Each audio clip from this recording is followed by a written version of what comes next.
जय श्री राम। अब तक हमने देखा कि शनि आपके पांचों भावों में किस प्रकार के रिजल्ट देता है, कि लगन से लेकर पंचम तक शनि के हमने फल आपको बताए। अब हम आपको बताएंगे कि शनि अगर आपके छठे भाव में बैठा हुआ है तो कैसा फल है।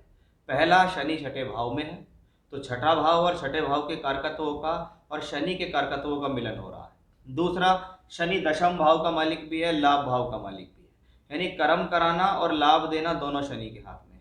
उसके अलावा शनि की 3 स्थानों पर पड़ रही दृष्टि भी शनि के फलों को बताती है। तो उसी चीज को हम बहुत बारीकी से यहाँ समझेंगे। सबसे पहले हम समझते हैं कि छठा भाव क्या है। देखिए, छठा भाव है रोग ऋण रिपु। यहाँ कहा जाता है काम क्रोध मद लोह मोह मत्सर, ये 6 अंग छठे घर के होते हैं।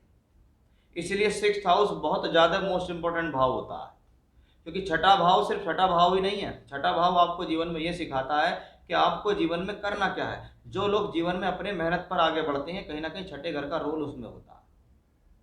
तो ऐसे ही 6th हाउस नहीं है। जब तक जीवन का संघर्ष नहीं, जब तक प्रतियोगिताएं नहीं, जब तक शत्रु नहीं, जब तक दिन रात मेहनत नहीं, तब तक सफलता का जो स्वाद है वो आपको मजा नहीं देगा। आज आपको 2000 का नोट पड़ा हुआ मिल जाए तो आपकी खुशी क्षण भर की होगी, लेकिन 2000 का नोट कैसे कमाया जाता है, यूँ आपने कमाया तो आपको पता लगेगा कि एग्जैक्टली इसकी वैल्यू क्या है। ये 6th हाउस से आती है। अब आपका शनि छठे घर में, शनि कौन है? नौकरी का कारक है, व्यापार का कारक है। व्यापार में मेहनत कराने का काम शनि का है, नौकरी में मेहनत कराने का ग्रह काम शनि का है। मोस्टली देखा जाता है, चाहे व्यापार हो चाहे नौकरी हो, छठे घर में अगर शनि गया है तो व्यक्ति ये नहीं देखता कि कितने बज रहे हैं। व्यक्ति दिन दूनी रात चौगनी मेहनत करता है।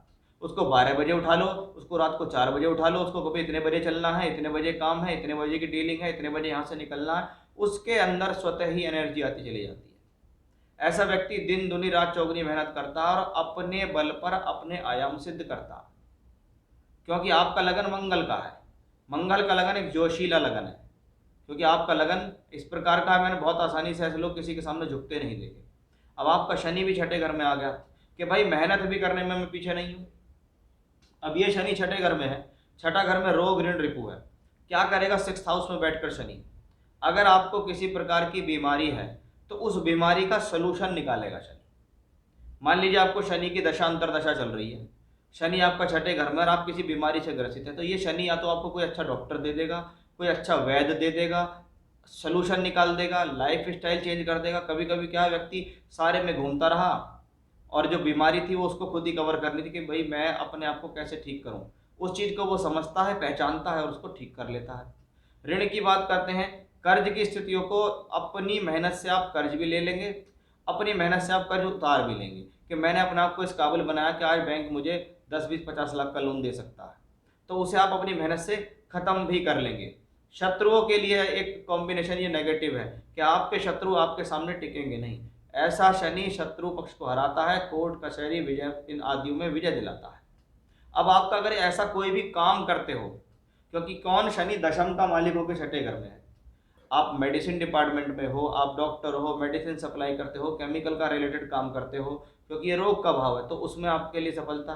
ऋण आपका टैक्स से संबंधित काम है, लोन डिपार्टमेंट में आपका काम है, LIC पॉलिसी का काम है, हेल्थ पॉलिसी का काम है, उसके लिए अच्छा। रिपु आपका वकालत से संबंधित काम है, आप CA है, CS है, वकालत से संबंधित कार्य करते हैं, तो आपके लिए ये शनि बहुत अच्छा हो जाता है। क्योंकि ये शनि यहाँ आपको बैठ के एक चीज लगातार देता है जो हर किसी को नहीं होती, उसको कहते हैं शनै शनै चलना, धीरे धीरे प्रगति करना, धीरे धीरे आगे बढ़ना और अपने बल पर जीवन में प्रतियोगिताओं में विजय प्राप्त करना, कंपटीशन में विजय प्राप्त करना। अगर ये कर्म भाव का मालिक होकर शनि यहाँ बैठा है तो ये अपने से 9वें में है कि कर्म करने के लिए, भाग्य बनाने के लिए मेहनत करनी पड़ेगी, क्योंकि वो 10वें से 9वां है। तो बहुत बार ये 11वें घर का मालिक होकर अपने से 8वें में, तो लोगों के लाभ फंस जाते हैं। कभी कभी लाभ को निकालने के लिए कोर्ट कचहरी का सहारा लेना पड़ता है कि मैंने जितना काम किया, मिलना था मुझे 20 लाख, मिल के रह गया मुझे 12 लाख, 8 लाख के लिए भी मुझे संघर्ष करना पड़ रहा है। तो कभी कभी पैसा निकालने के लिए आपके पास अपने सबूत होते हैं कि भाई ये पैसा मेरा ही है, ये मुझे पैसा नहीं दे रहा, तो आप वहाँ क्लेम कर देते हैं। आप वहाँ उस लोगों, ऐसे व्यक्ति विशेष को जीवन में क्लेम कर देते हैं कि भाई मुझे तो मेरा पैसा चाहिए, और उसमें कचहरी कचहरी में जाकर आप झगड़ा झंझट करके आपको वो जीत हासिल होती है। तो दशम भाव का स्वामी यहाँ है, 10वें से ये 9वां है, और वो 11वें से 8वें में पहुंचा है। तो वो दोनों चीज़ें मैंने आपको समझाई। अब शनि की दृष्टियों को समझिए। कहा जाता है मेलेफिक प्लेनेट, अशुभ ग्रह अगर अशुभ भावों में हो तो अच्छे होते हैं। अब अशुभ ग्रह ये 3 भावों पे दृष्टि देते हैं, ये तीनों भाव अशुभ हैं। तीनों भाव अशुभ का मतलब है कि इन तीनों भाव पर शनि का कंट्रोल है।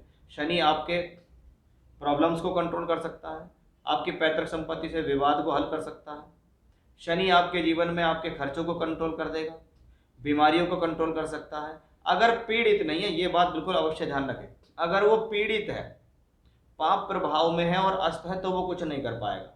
अगर वो पाप प्रभाव में नहीं है, अस्त नहीं है, तो वो बहुत कुछ कर पाएगा। शनि का 12 और तीसरे से संबंध है, छठे घर से। बहुत बार पढ़ने के लिए बाहर जाना, नौकरी करने के लिए बाहर जाना, काम करने के लिए बाहर जाना, काफ़ी यात्राएं रहना, काम के सिलसिले में लगातार भाग दौड़ है। कई कई वर्षों तक लोग बाग भाग दौड़ कर रहे हैं, दिन देखते हैं ना रात, बस सुबह शाम भागा दौड़ी, आना जाना, गाड़ी चलाना, इधर जाना, 100 किलोमीटर इधर गए, 100 किलोमीटर इधर गए, वो सब चीज़ें यहाँ चलती हैं। तो बहुत बार ऐसे लोगों को घर से बहुत दूर या विदेश में भी नौकरी लग जाती है, क्योंकि कर्म का संबंध 12 और 3 से है। ऐसी स्थिति में जिन लोगों की लगन के स्वामी का संबंध यदि किसी भी तरीके से 12वें और तीसरे से मंगल का बन रहा है, तो 100% ऐसे लोग घर में सफलता नहीं प्राप्त करेंगे, जन्म स्थान पर सफल नहीं होंगे, विदेश में जाकर ही सफल होंगे। यहाँ पर शनि अगर वक्री हो तो अपनी दशांतर दशा में हेल्थ इश्यूज देगा, कार्य में विलंब देगा, अत्यधिक मेहनत कराएगा। यहाँ पर अगर ये सूर्य के साथ है तो आपकी शिक्षा आपके कर्मों की वजह से नुकसान में जा सकती है। अगर सूर्य ने इसको अस्त कर दिया है तभी आपको एजुकेशनल नुकसान नहीं देगा, पढ़ाई तो आपकी ठीक ठाक चलती रहेगी, लेकिन प्रोफेशनली आप कमज़ोर हो जाएंगे। इसलिए पहली बात तो ये सूर्य के साथ ना ही हो तो अच्छा है, हो तो ये अस्त ना करें, अदरवाइज आपको प्रॉब्लम हो जाएगी। तो वो सारी चीज़ें मैंने आपकी इस वीडियो में कवर करी हैं कि शनि बैठेंगे क्या करेंगे, देखेंगे तो क्या होगा, वक्री होंगे, अस्त होंगे तो उनका क्या होगा। अशुभ ग्रह के प्रभाव में जाने के बाद ग्रह का रिजल्ट कमज़ोर होता है, शुभ ग्रह के प्रभाव में जाने पर उसको सपोर्ट मिलती है। तो ये किसी भी प्लेनेट के साथ नियम लगता है कि अगर वो अच्छे भावों से संबंध है, नेचुरल शुभ ग्रह और केंद्र त्रिकोण के स्वामियों से संबंध है, तो वो ग्रह राइज करेगा, अदरवाइज राइज नहीं करेगा। वही सेम नियम शनि पर भी यहाँ लगता है। तो ये था मेरा आज का विषय कि शनि छठे घर में बैठे तो कैसा परिणाम आपको देंगे। आप अपनी कुंडली उठाइए और चेक कीजिए कि आपका छठ घर में शनि अगर बैठा है तो आपको उसकी दशा अंतरदशा में ऐसे ही परिणाम मिलेंगे जैसा मैंने आपको बताया। फिर से इसी प्रकार की जानकारी लेकर आपके सामने हाजिर होऊंगा, तब तक के लिए बने रहिएगा मेरे साथ। जय श्री राम।